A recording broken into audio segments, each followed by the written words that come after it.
What happens when a mining disaster doesn't just threaten the environment, but also sparks a diplomatic standoff between nations?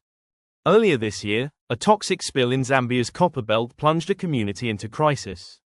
Today, contrasting views from the Zambian government and the US Embassy raise urgent questions about environmental safety, health risks, and accountability. In this episode, we'll explore the facts behind the acid spill near Chambishi, the ongoing debate between Zambia and the US, and what this means for local residents and global observers alike. If you care about environmental health, mining ethics, or international relations, this story offers important insights you won't want to miss.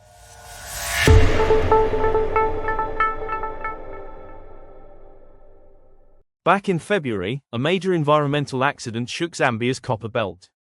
A tailings dam, basically a giant industrial pond holding leftover mining waste, collapsed at a Chinese-operated copper processing plant. Out rushed 50,000 cubic meters of acidic slurry. Think of it as a toxic stew of chemicals mixed with heavy metals, pouring into nearby rivers that feed the land and communities. The spill was without question a disaster waiting to happen. Now, fast forward to today, and things are getting tense. The US Embassy didn't just issue a warning, they restricted travel for American officials to the area, citing ongoing contamination.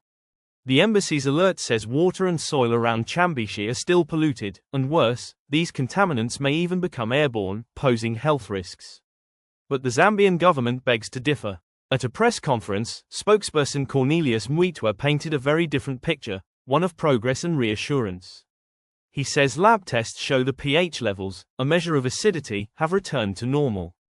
And heavy metals, which can be deadly over time, are steadily declining.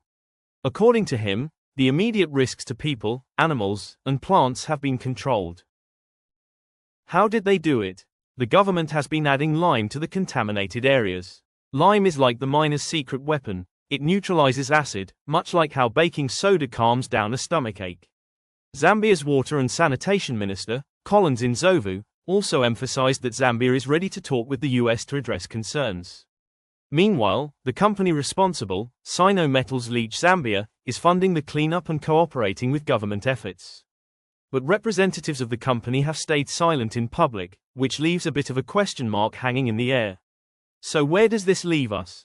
On one side, the US warns of lingering danger. On the other, Zambia insists the crisis is under control, urging calm and cooperation. It's a story that's still unfolding, caught between environmental science, international relations, and the lives of everyday people near Chambishi. And here's a question to mull over as we wrap up: what happens next if the cleanup doesn't go as planned?